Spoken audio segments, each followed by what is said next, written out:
नमस्कार, मेरा नाम नितिन शर्मा है और मैं अपनी बी ब्रेन टीजर टीम की तरफ से आपका तहे दिल से स्वागत करता हूँ। आज का टॉपिक है एंकर। जी हाँ, ये बहुत बहुत इम्पोर्टेंट टॉपिक है आपके लिए।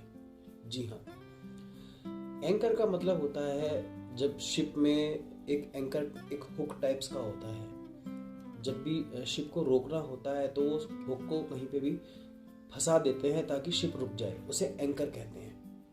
उस शिप का एंकर होता है।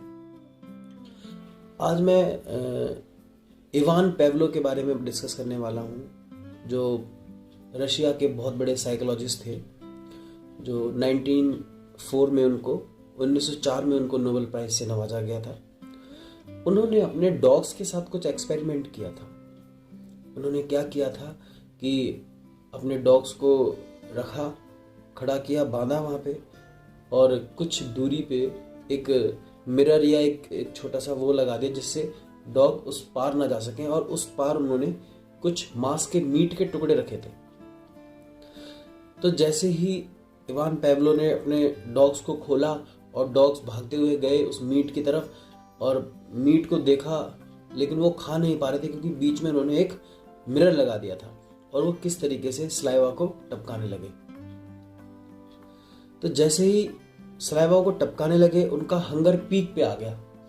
मतलब कई बार ऐसा होता है, हम टेस्टी चीज देख लेते हैं तो और ज्यादा भूख लगने लग जाती है। जैसे ही उन्होंने फ्रेश मीट को देखा, उनका हंगर था जो वो पीक पे आ गया, और जैसे ही उनका हंगर पीक पे आया उन्होंने बेल बजा दी।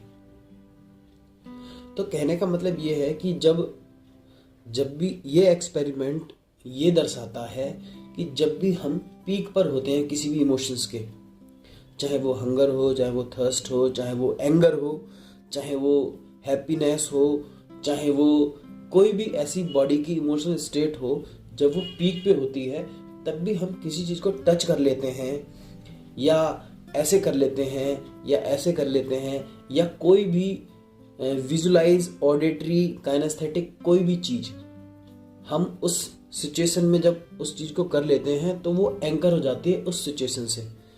फॉर एग्जाम्पल, जब वो डॉग को 4-5 दिन लगातार यही किया गया तो कुछ दिन बाद क्या देखा कि डॉक्टर इवान पेवलो ने वहां पे कोई मीट नहीं रखा। जैसे वो बेल बजाते थे, डॉग्स वहां से भाग के आते थे और उसी तरीके से लार टपकाने लग जाते थे, सलाइवा टपकाने लग जाते थे, और उनका हंगर पीक पे चला जाता था। क्योंकि बैल का, जैसे उन्होंने बैल बजाई थी, बैल की जो टोन थी, जो टोनलिटी थी, मतलब ऑडिटरी था जो बैल का, वो उनकी हंगर से एंकर हो चुका था।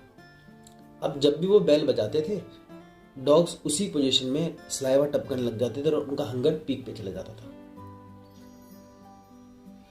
एक्सपेरिमेंट बहुत ही इंटरेस्टिंग है और मैं आपको बताना चाहूँगा कि हमारी ज़िंदगी में ये किस तरीके से है।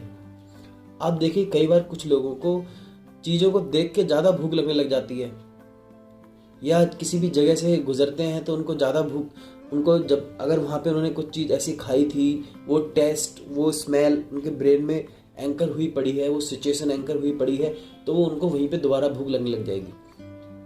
और कई लोगों को आपने देखा भी होगा कि वो उनका पेट भरा हुआ है लेकिन उनकी फेवरेट चीज़ वो दिख जाए तो उनको दोबारा भूख लगने लग जाती है। ऐसा ही ज़िंदगी में हमारे रिश्तों के साथ होता है। जब भी हम फ़ोन पे किसी से गुस्से में बात कर रहे होते हैं या हम चिल्ला के बात कर रहे होते हैं, तो एक्चुअली क्या होता है, जब हम फ़ोन पे बात कर रहे होते हैं किसी से और चिल्ला के या गुस्से में बात जोर से कर रहे होते हैं, तो हमारा एंगर पीक पे होता है। और ऐसे में अगर हम अपनी फैमिली वाले किसी भी बंदे के फेस को देख लें तो उसका फेस उस एंगर से, उस सिचुएशन से एंगर हो जाता है। कहने का मतलब ये है कि जब भी आप उसके फेस को देखोगे तब आपको गुस्सा आएगा। आपने कई बार नोटिस भी किया होगा कि इसका चेहरा देख के मुझे गुस्सा आ जाता है। तो प्लीज, मेरे हिसाब से तो यही है कि ऑलमोस्ट रिश्ते यहीं से खराब होते हैं, उनको पता भी नहीं चलता। अगर बेशक आप आपको पता भी नहीं चलेगा, आप नॉर्मल बैठे हो लेकिन फेस दिखा, गुस्सा आ गया। ऑलमोस्ट रिलेशनशिप इसी वजह से खराब होते हैं, क्योंकि वो गलत ट्रिगर हो जाते हैं। जब भी आप उसका चेहरा देखोगे तब आपको गुस्सा आएगा, चिड़चिड़ापन आएगा और आप फील ही नहीं कर पाओगे। इसलिए ऑलमोस्ट बोला जाता है हस्बैंड वाइफ को कि अपने बेडरूम में लड़ाई ना कीजिएगा, क्योंकि जब वो लड़ाई करते हैं कि तुमने ये किया है, तुमने वो किया है, इस तरीके जब वो फाइट करते हैं तो वो बेडरूम का जो भी होता है, जो सारी चीज़ें एंकर हो जाती हैं।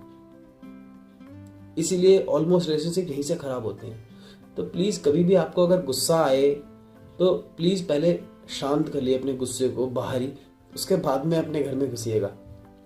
और मैं बताता हूँ कि हमारी लाइफ में बहुत सारी चीज़ें ऐसी एंकर, बहुत सारे एंकर हैं, अनलिमिटेड एंकर पड़े हुए हैं ऐसे। जैसे मान के चलो कि बच्चा पढ़ने किताब खोल के बैठ रहा है और एक बार उसको नींद आ गई, वो बैठा हुआ है रूम में और उसको एक बार नींद आ गई बुक्स खोलते हुए, है ना, और उसकी नींद पीक पे थी और नींद पे पीक पे देखते उसने पर्दे और ये सारी चीज़ें और बुक्स देखी।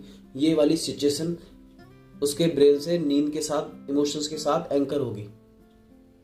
हो गया काम।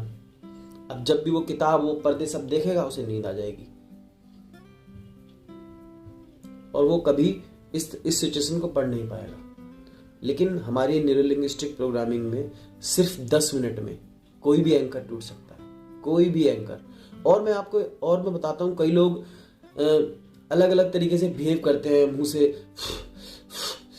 ऐसे करते रहते हैं, बार बार हाथ धोते हैं और एक बात को बार बार रिपीट करने की आदत पड़ जाती है। इसे ओसीडी कहते हैं। ये भी उनके ब्रेन में गलत एंकर हुआ पड़ा होता है, क्योंकि कभी गुस्से में या स्ट्रेस में होंगे और उन्होंने ऐसे कर दिया होगा, वो उस सिचुएशन से एंकर हुआ पड़ा है।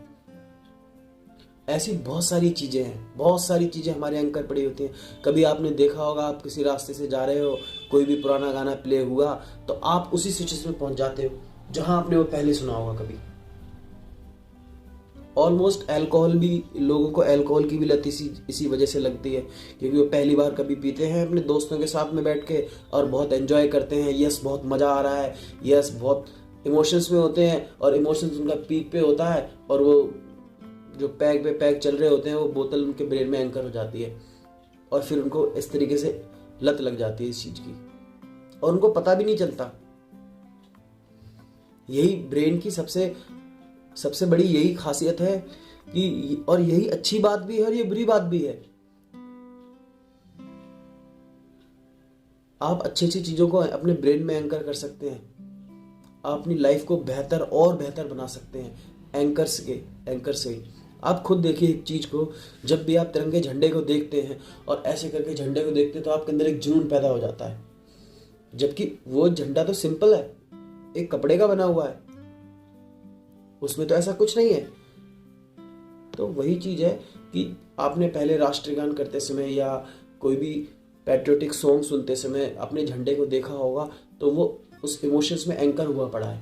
जब भी आप अपने झंडे को देखते हो, एकदम से ऐसे मुट्ठियाँ बन जाती हैं, जोश आ जाता है कि हाँ, मैं अपने देश के लिए कुछ करूँगा झंडे को देखते ही, क्योंकि वो एंकर हुआ पड़ा है।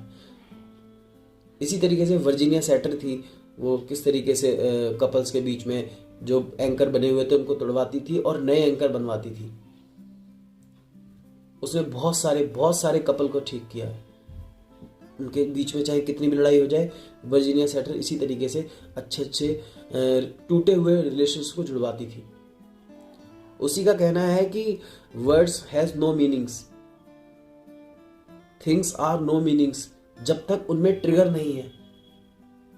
अगर वो एंकर है, अगर वो ट्रिगर है, तभी उनकी मीनिंग्स हैं। तो प्लीज़ इन चीज़ों को समझने की कोशिश कीजिएगा।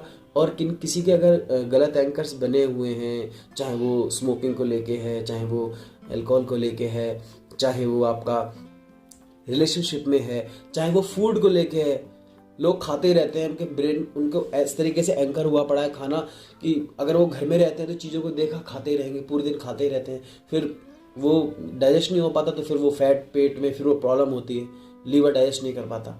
तो इन एंकर को तोड़िएगा और प्लीज़ नए अच्छे एंकर को बनाइएगा और अपनी ज़िंदगी को बहुत बेहतरीन तरीके से एंजॉय कीजिएगा सर।